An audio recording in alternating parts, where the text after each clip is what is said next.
Hey guys, this is Illusionist Jason Bishop. I'm back with another piece of magic. In this case, we're going to check out one of the all-time best card manipulators in the world ever.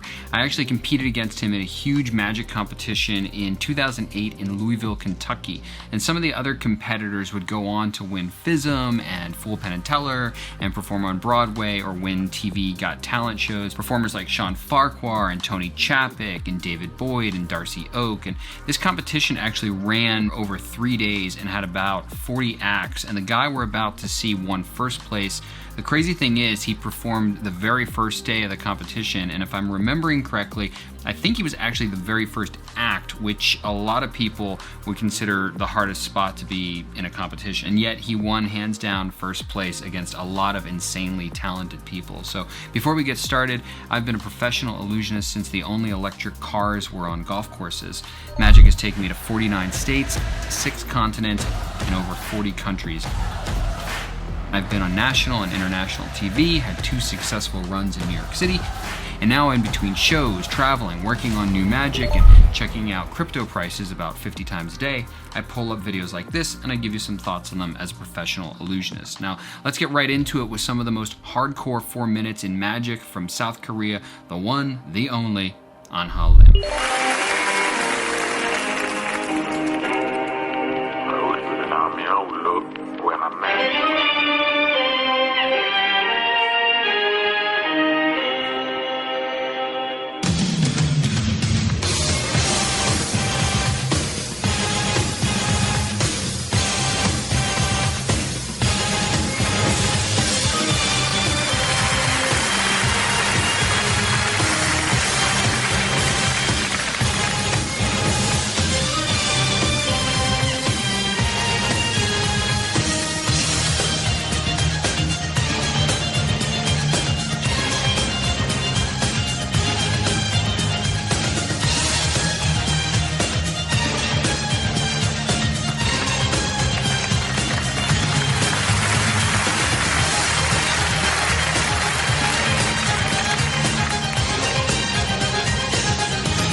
This much, frankly, but he's doing very difficult things. He's making it look easy, and on top of that, he's doing it to the music. You know, certain things appear on the beat, other things on the offbeat. It's really impressive to me, frankly. Also, he's making 2 cards appear.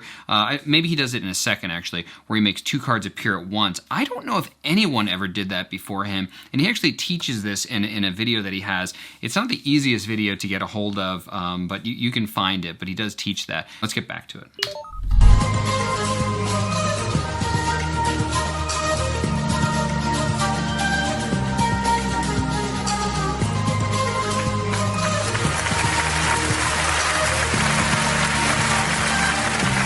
To make 1 card appear is a technique a lot of people know how to do in magic. To make a bunch of cards appear is a technique a lot of people can do in magic.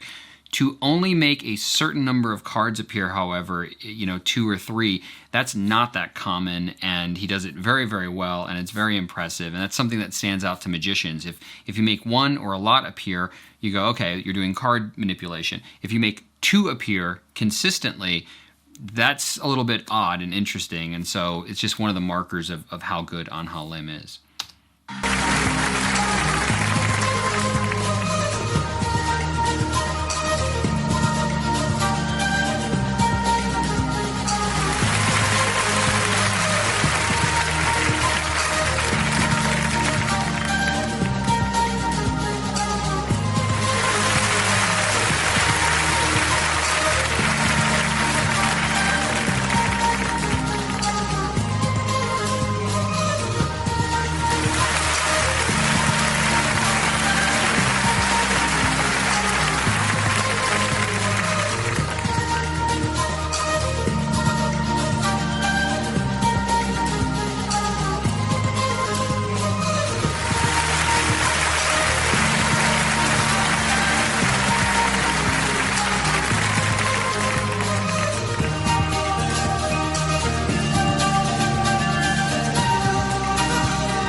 Wow.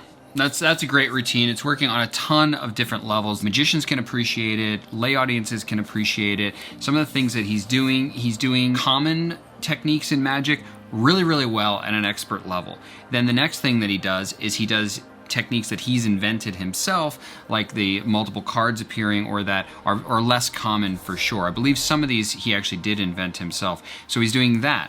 Then he's doing skillful things that look like absolute magic, but then at the same time, or in the next beat, he does something that's just obviously skill. When he produces cards, produces another set of cards, holds 2 cards in his hand, and then he's twirling another one around his fingers, we just can appreciate that as something that's absolutely skillful. Then, to another level, he does these things really well, but he does them ambidextrously. He does them with 2 hands, at the same time, which most magicians cannot do identical sleights in both hands at the same time. That's just not something that most magicians are able to do. Obviously, everyone is right or left hand dominant. A few people may be naturally ambidextrous.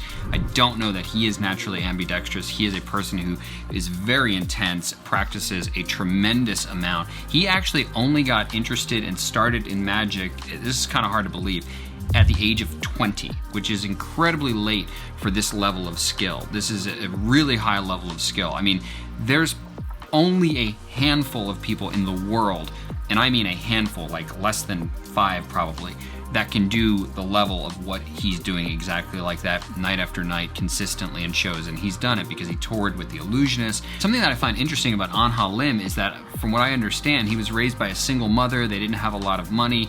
He was going to college to work with computers, and then he got hooked on magic, and he started practicing 14 hours a day for about 6 to 8 months roughly to start to really learn this stuff and hone it and get really, really good at it. And that's just a level of dedication. And I remember I follow him on Instagram. He doesn't post a ton, but you can check it out. He does a lot of CrossFit. Like, he's in amazing shape, but when he does CrossFit, you're not gonna believe this, his hands are just ripped open. Like, he gets calluses and his hands just rip open. And you would think someone who's got this skill level, or like a surgeon or something like that, would not do things where their hands would rip open, but this dude is super intense. And so he puts that in his magic, and he puts it in his working out, and I'm sure he does in other aspects of his life. And so it's just part of his personality. And so, but what interests me the most about someone who came from humble beginnings and became very successful is just that magic is very often a vehicle for that. It's something that somewhat levels the playing field a little bit. You've got people like Harry Houdini, Howard Thurston, Siegfried and Roy, and these people all started with humble beginnings and from a humble place in life, and then they just got better and better and better at their magic and performed in front of audiences as much as they could and improved their magic and were honest with themselves, and it brought them to a different station in life and completely changed their life. And it seems as if that Ha Lim has a similar story to that to some degree, and I can absolutely respect that and appreciate that. It's something that, I respect a tremendous amount. I'm sure you guys do as well. I just always enjoy his act, and it's always impressive. And card manipulations have been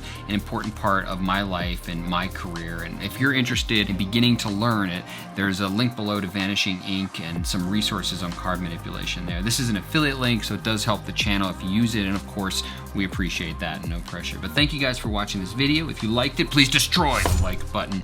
If you want to see more, hit subscribe and hit the bell to get notified when we release new videos. And we'll see you in the next one.